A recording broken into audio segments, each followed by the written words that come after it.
And now, here are your hosts, the Schnitzel Boys. I want to stick with the Bundesliga. I want to stick with Germany for a little bit more because it's the opening Yeah, weekend. let's hear it. We're the Schnitzel Boys.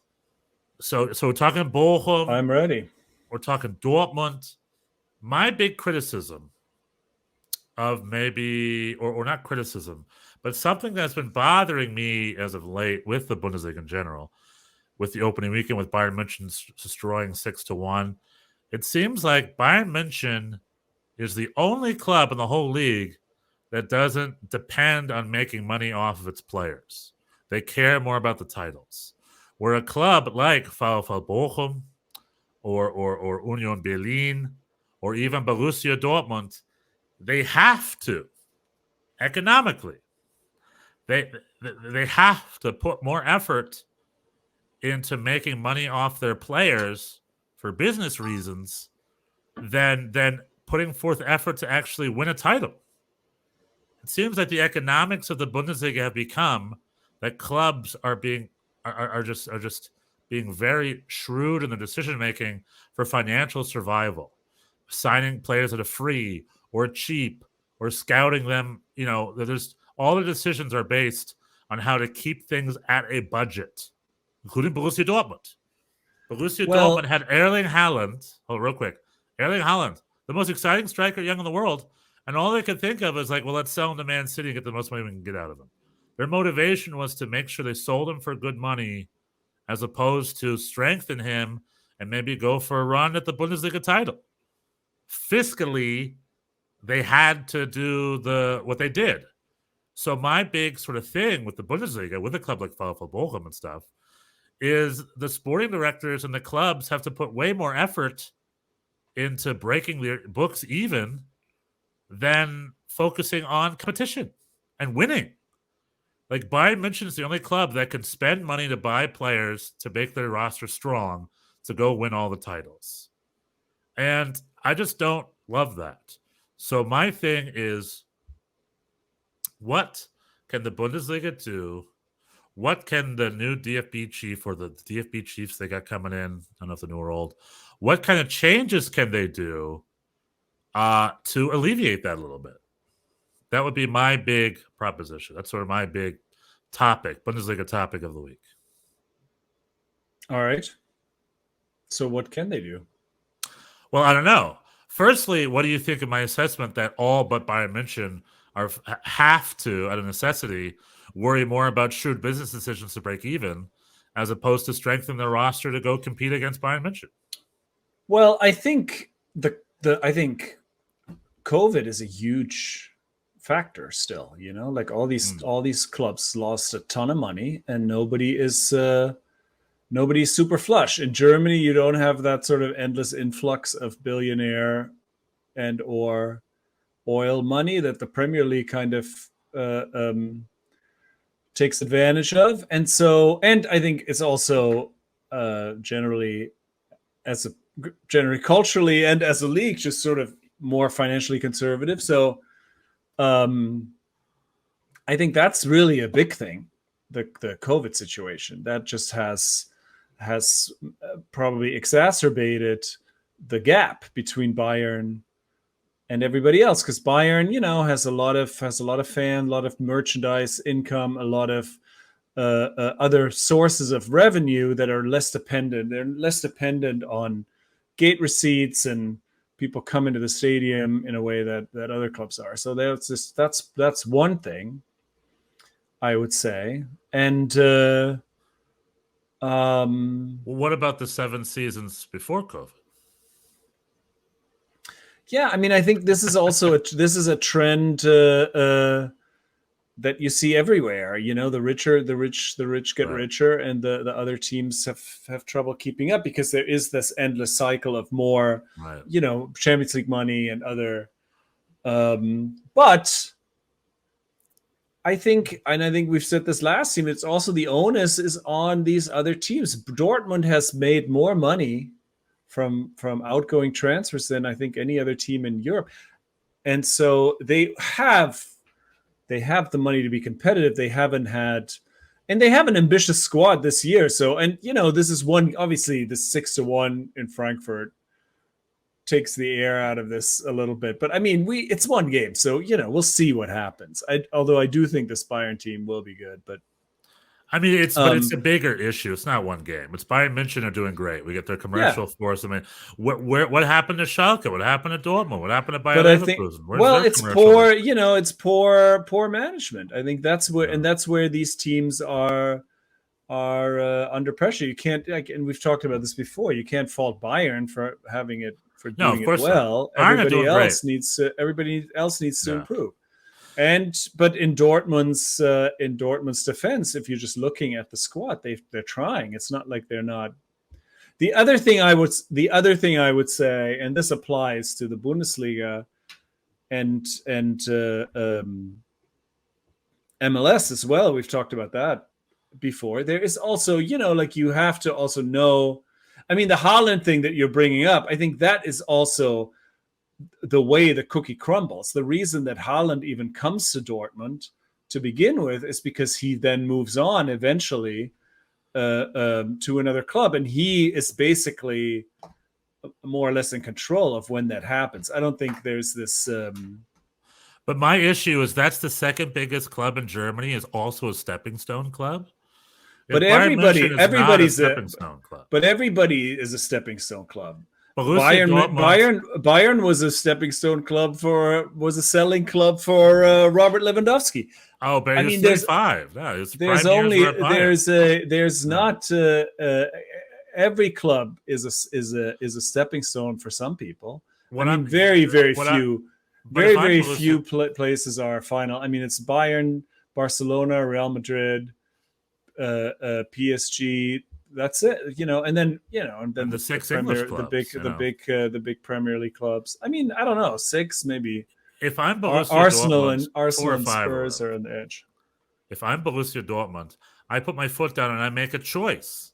Like Don Garber keeps saying, league of choice. Blah, blah. If I'm Borussia Dortmund CEO, I'm like, we have to make decisions to make Borussia Dortmund a club of choice. We have to win titles here. If you win Champions League titles here, why do you have to go to Man City and win a Champions League title there? I understand what you're saying. I think there's a way to strike a balance. Players move on. I get it. I don't think Bayern München is a stepping stone club. I know Robert Lewandowski moved to Barcelona, but he was just seeking a new challenge for retired, whatever. I think Bayern München is a destination club. It's a club people go to, spend their careers at. They win. They've got their culture of guys like Thomas Muller, kind of like Marco Reus with Dortmund. And Dortmund just need to do a better job to keep their players a little longer. Erling Haaland should win a title or two, then go to Manchester City, go win a couple titles there. Like, the new challenge concept doesn't exist. It's like, I need a new challenge. It's like you didn't achieve the current challenge. It's like you were there for a year and a half or 2 years and you won no titles, and now you're leaving. It's like, that's not a new challenge. You're going to a different challenge. One that pays better, one that's easier because you're surrounded by bigger talent. I understand that's natural. I understand it's the way the cookie crumbles. Well, I'm calling on Borussia Dortmund to make a decision to change their philosophy about it a little bit. More importantly, the exception to this rule is England, because they've been just for sale for any billionaire that wants to come in and make them competitive. And they've gotten competitive. Essentially, it's like someone took a bunch of clubs and put them on steroids. That's what the English Premier League did. They all got these cash injections. Now, I'm not saying I want to bastardize the Bundesliga like that. What I'm saying is the 50+1 rule in the Bundesliga, the fans' ownership of the club, which is a big part of German football identity, is very, very cool. However, it's maybe getting in the way of the modern era of football.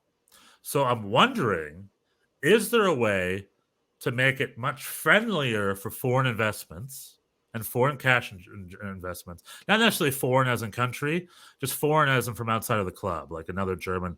Can a German billionaire show up, give $300 million to VfL Bochum, and get the proper value percentage out of it without sacrificing the power of the fans? Does 51% ownership have to be a necessity for fan control? That's what I'm saying. So you want to have your cake and you want to eat it too. You want to just have somebody write checks.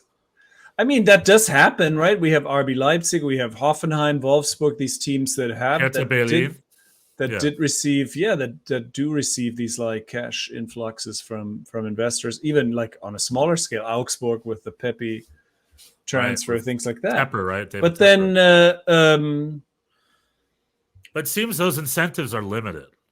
We need to increase those incentives. I mean, the Premier League budgets are insane. Like it's like, and I think it's also a little bit of a chicken and an egg question. Are you going to have better teams? If you manage the teams better, and because it's not all about. I mean, you've seen this in the Bundesliga in the past, that teams used to get in there into the Bayern, right? And this Bayern dynasty, we'll see how long it lasts. I mean, this year's team seems good, and with Mane, and they seem to also have smart young players waiting that are going to be good. So right, that machine maybe keeps going. that machine may just keep going, but. There's also other teams that could come, and then you have to build on that. This is the problem, I think, historically in the Bundesliga, that these teams then squander these opportunities, like Dortmund in the past, or Schalke. Like you're saying, they have these periods of success, but then cannot leverage them in the way that Bayern has into continuous financial success, and that's where really. These teams are just it's just up to them to really make this consistently work. And I still think that Dortmund is going to be more competitive this year, and I think that they did well with these Haaland replacements, and I think they're going to be a better team. They're going to be defensively better, and so I am not ready to just completely rule them out as contenders. But yeah, I know, I see what you're saying. It's like, but the Premier League also exists, also sort of on a larger scale, has the same advantages, because now this is the most popular league. They have enormous TV revenues. They have teams that have influx of, like we were saying, billionaire money. Chelsea just got handed over from one billionaire to the next billionaire, but. I mean, a club like Crystal Palace or Fulham can probably offer the same, if not better, contracts than a Dortmund and Gladbach can. You know what I mean? I don't think that's. I don't think in the case of Fulham that's true, but I know what you're saying. Yeah, in general that's true. Yeah, maybe it's a little bit exaggeration, but like the smallest English Premier League clubs have a financial power that can rival most mid-level clubs of any of the other big leagues. They're also it's a financial tightrope. These teams have, especially in the championship, once you get relegated, these championships teams spend like 10% on average, I think, of their income on salaries. So they all operate at a deficit. So is that sustainable long term? Who knows? We'll see. Yeah, I mean, there's better ways for that too. Umbrella. The big thing is you get an umbrella payment. I think when you get relegated, you get extra funds for a year or two to ease the financial blow. There's just, I think just financial. I'm not saying to blow up the Bundesliga. I love the Bundesliga. I love their fan culture. What I'm saying is I'm worried that there is a systematic glitch in the league where Bayern München is the only club that doesn't have to worry about the bottom line so hard. So clubs, in order to survive, have to sell off their successful assets the minute they get them. As opposed to what you're supposed to do, which is like start building them up and build a team culture and focusing on winning championships. German soccer executives are probably the most talented soccer execs in the world. That's why so many of them. I think Germany has the only program where you can actually be certified as a soccer executive. The DFB has like a Sportdirektor program. No one else really has that. And it's why you're seeing a lot of guys like Lutz Pfannenstiel and Ernst Tanner, and the guy up in Vancouver, I forgot his name, Joachim, I forgot his name. Right. There's a lot of German execs coming here to the States, being great sports directors, because they have to be. They have to be incredibly astute and very talented, and it's almost this pat on the head for being like a budget saver with your free signings and your scouting. And at the end of the day, it's like, why can't one or two of the other bigger clubs not have to worry about that so much? Why can't Borussia Dortmund buy Anthony Modeste and Sebastian Haller and keep Erling Haaland for depth, to have all three and have them compete for a spot. Why can't they have all these great youth players coming through what I'm saying is, like, why does Borussia Dortmund, the Burger King to Bayern Munich's McDonald's, why do they have to keep their eye on their books? And why are they motivated to sell all their high-value asset players almost more so than thinking about designing a championship? What I'm saying is, like, I'm worried the system is a little flawed. We're just going to be this downward cycle where Bayern Munich is just going to get richer and richer. And the other clubs are just vying for survival. And I think something's got to give. So what I'm saying, it's something to think about. So how can we alleviate that a little bit? How can we make the financial strain a little bit less on some of these clubs? Yeah, I mean, I would say again, in the case of Dortmund, I don't think the problem is not a lack of funds. The problem is inconsistency. Well, they'll say it's a lack management. of funds. Didn't I think Watzke came out and said, like, listen, I know we made 400 million euros and things, but we had to pay. He's just like, we have 3 times more the expenses that other clubs from overseas have, and essentially justifying why he doesn't really reinvest in players. And he's not necessarily wrong, but I'm saying that needs to be fixed, because the whole other thing is, what's the economics of all this? Like, here in MLS, and probably in England too, owners play at a loss. The clubs don't have to be financially successful. That's not really the name of the game. These are play toys for rich people that can lose money. Well, but that also depends. In the case of Man United, their owners, they take a lot of money out of their club. They've basically financed the whole transaction as a leveraged buyout. So they take a lot of money. And look at them. Is that a success? Is that the kind of success you want to see? They haven't won in how long it's been, 8-10 years or whatever. Right. We don't want to see that either. So, it's just the soccer economics are more of a wild card outside of Germany. Inside Germany, it's pretty well regulated. What I'm saying is, I'm wondering if that regulation is leading to a systemic glitch in which Deutsches Fußball is kaput. Maybe Bayern München wins every year if they don't do anything. You know what I mean? That's just my fear. That's my fear. That's my anxiety talking here. I just want to offer that as a concept to keep an eye on, as it's probably been the biggest theme of Deutsches Fußball as of late. Is there a way, in 2000, they modernized it. They made the clubs for profit as opposed to non-for-profits that they used to be. They've made financial decisions in the past to play catch-up. I think they have to make a couple more financial decisions to keep playing catch-up a little bit. I don't know. It is the way it is. Can fans still have control, but not necessarily have 51% of the financial stake of their clubs with laws and regulation? That's a possibility. And to incentivize more foreign investment, to have the clubs be financially more secure, to be able to compete with other leagues, and to be able to hold on to some of their players and not be such an exporter league that they're becoming. So that's just my little. That's the question I bring to you listeners. Something to think about.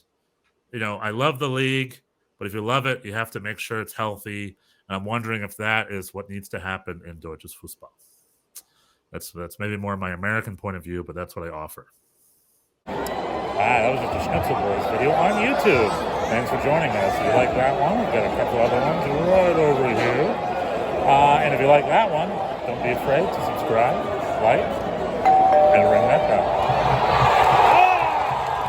Yeah! It's the Schnitzel Boys. It's the